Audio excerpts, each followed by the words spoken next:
Hey YouTube, this is Southern Pepper One, and this is a really quick boost on the ground. I just thought it was very important.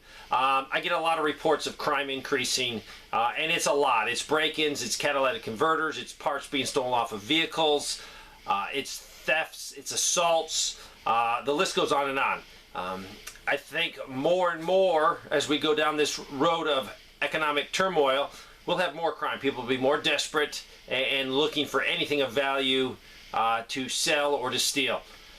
Also, there's been a lot of police officers that are sending me things in saying, hey, we're not driving anymore. We're trying to save as much fuel as possible. Or we have no vehicles that are really good anymore because they're all broken. So we have to be very careful with them. Or cars are in the shop, can't get parts. This is just the beginning of a bad recession / depression. We're not even close to the end. It could be a lot worse.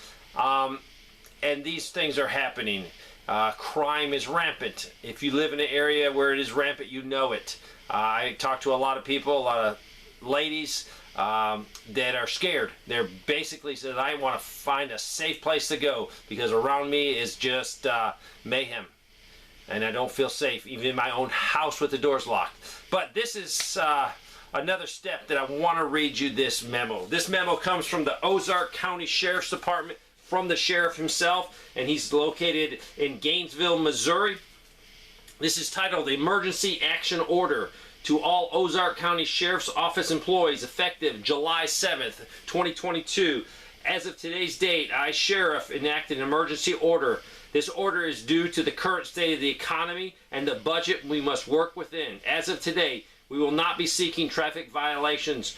We'll only be answering calls of violent misdemeanors and felony crimes. Any crime that does not fall within this listed guideline will have to be taken care of via the phone or walk-in.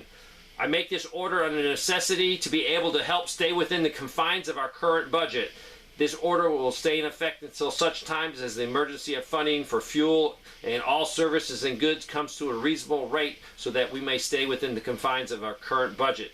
This is not anything I could foresee when taking the oath of office as the sheriff of Ozark County. This is not an action I take lightly and will work diligently to find a remedy for. So bottom line, departments, sheriffs, and police are running out of money. They're spending their money quicker than they thought they would because of the fuel, repair parts, and a lot of other things. So if you live in this county, you might have a minor crime committed against you or your persons. It might not be investigated. If you have to go in and report it, they're not going to have a detective look into it. They're not going to have an officer look into it. So it's more reason to safeguard and be proactive on the defense. Make your property hardened. Make your property well lit so people will say, hey, we can't sneak up on those people. Do whatever you can. You need to make sure you're armed at all times, even on your property. If you live in the country, more reason.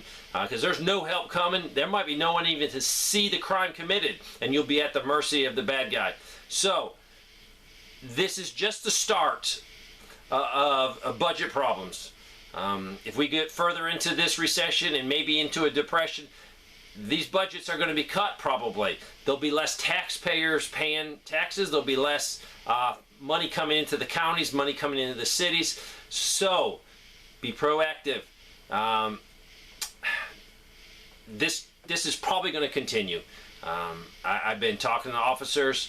It is harder and harder for them to do their job because of lack of resources. So, I appreciate this being sent to me. It's the exact memo that was sent as the emergency action order from this sheriff.